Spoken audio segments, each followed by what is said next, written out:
Morning, dear children. How are you all? Hope you all are doing great. As you all know, we are dealing with chapter 4, that is structure of an atom, in your chemistry class. So to continue with the same, today we will be discussing about various atomic models. So let's begin with the class. Some of the atomic models that are there in your syllabus, children, are Thomson's atomic model, Rutherford's model of an atom, and Bohr's atomic model. So let's start with Thomson's model of atom. Thomson's atomic model. This model, children, is often known as watermelon model. In this model, Thomson predicted the presence of electrons inside positive sphere, which was made up of protons, just same as seeds of watermelon are embedded in red edible part of watermelon.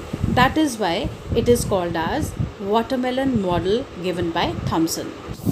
So children, now just try to understand the Thomson's model of an atom by this diagram. Thomson proposed the model of an atom to be similar to that of a Christmas pudding. The electrons in a sphere of positive charge were like dry fruits in a spherical Christmas pudding. We can also think of a watermelon. The positive charge in the atom is spread all over like the red edible part of the watermelon, while the electrons are studded in the positively charged sphere like the seeds in the watermelon. Thomson proposed that an atom consists of a positively charged sphere and the electrons are embedded in it. And secondly, he said the negative and the positive charges are equal in magnitude. So, the atom as a whole is electrically neutral. Although Thomson's model explained that atoms are electrically neutral, the results of experiments carried out by other scientists could not be explained by this model. So, therefore, we say that Thomson's atomic model was not accepted. So, after this, children, Rutherford was a scientist. He was interested in knowing how the electrons are arranged within an atom. Rutherford designed his famous alpha particle scattering experiment for this. In this experiment, fast moving alpha particles were made to fall on a thin gold foil. In his experiment, children, what he did, he selected a gold foil because he wanted as thin a layer as possible. This gold foil was about 1000 atoms thick. Alpha particles are doubly charged helium ions. Since they have a mass of 4 units, the fast moving alpha particles have a considerable amount of energy. It was expected that alpha particles would be deflected by the subatomic particles in the gold atoms. Since the alpha particles were much heavier than the protons, he did not expect to see large deflections. But the alpha particle scattering experiment gave totally unexpected results. The following observations were made. Most of the alpha particles passed straight through the gold foil.